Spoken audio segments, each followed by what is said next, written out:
पावसाळा आणि स्विमिंग याचं डेडली कॉम्बिनेशन असूच शकत नाही. सो आता मान्सून सीझन पूर्णपणे स्टार्ट झालेला आहे आणि आपल्यासारख्या स्विमरला स्विमिंग करण्यासाठी स्विमिंग पूल नसून बाकी सगळ्या गोष्टींमध्ये स्विमिंग करण्याची खूप इच्छा होते, जसं की समुद्र, पाणी, नदी, लेक, तलाव.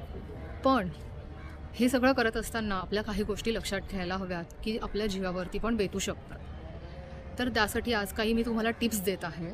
पहिली टिप, कधीही कुठल्याही अननोन ठिकाणी स्विमिंग करणं अवॉइड करा. आपण कितीही चांगले पट्टीचे स्विमर असू तरीसुद्धा कुठे काहीही होऊ शकतं आणि गोष्टी आपल्या जीवावरती बेतू शकतात. मी एक स्वतः स्विमर असूनसुद्धा तुम्हाला ही टिप देऊ इच्छिते. दुसरी टिप ती म्हणजे की आपण ज्या पाण्यामध्ये स्विमिंग करतो एक एन्जॉयमेंटसाठी आणि एक आनंद मिळण्यासाठी म्हणून, पण त्याच स्विमिंगमध्ये तेच स्विमिंग करत असताना पाण्यामध्ये कुठल्या प्रकारचे बॅक्टेरिया आहेत हे आपल्याला माहीत नसतं. त्याच्यामुळे आपल्याला स्किन इन्फेक्शन, काही ॲलर्जीज आणि अजून काही बऱ्याच गोष्टी होण्याची शक्यता असते. सो हे सगळं तुम्ही लक्षात ठेवून तेव्हाच त्या पाण्यात उतरायला हवं. कसं असतं, पाणी आपल्याला दिसतं की हे खूप स्वच्छ आहे, पण ॲक्च्युअलमध्ये ते तेवढं स्वच्छ असतंच असं नाही. कारण की कधीकधी सीवेजमधलं पाणीसुद्धा नदी, धरणांमध्ये, लेकमध्ये सोडलं जातं.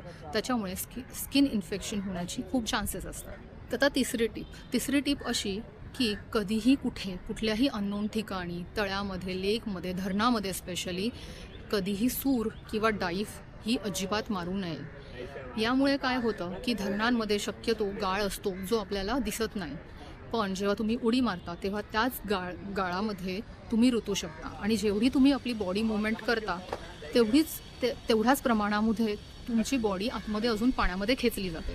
त्याचमुळे पावसाळ्यामध्ये तुम्ही बघत असाल की बऱ्याचदा काही स्विमर्स आणि पट्टीचे स्विमर्ससुद्धा पाण्यामध्ये जातात आणि ते बुडून मरतात. चौथी टीप अशी आहे की अशा ठिकाणी स्विमिंग करत असताना लोकल लोकांची हेल्प घ्या. पूर्णपणे इन्फॉर्मेशन काढा. जर तुम्हाला तिथली इन्फॉर्मेशन नसेल तर पाण्यामध्ये जाऊ नका आणि एकटे स्वतःहून कुठल्याही अननोन ठिकाणी स्विमिंग करायला जाऊ नका, जरी तुम्हाला कितीही चांगल्या प्रकारचं स्विमिंग येत असेल. आज मला प्रश्न पडला असेल की हा व्हिडिओ मी कुठे बनवते, कुठे करते, कारण की मागचं सिनरी खूपच जास्त छान आहे. तर तुम्हाला मी एक क्लू देते, तुम्ही ओळखा की हा व्हिडिओ मी कुठे बनवलेला आहे. हा व्हिडिओ अशा शहरामध्ये बनवलेला आहे ज्याला तलावांचं शहर म्हणून प्रसिद्ध आहे. तर मला कमेंट बॉक्समध्ये नक्कीच कळवा की तुम्हाला उत्तर माहीत आहे का.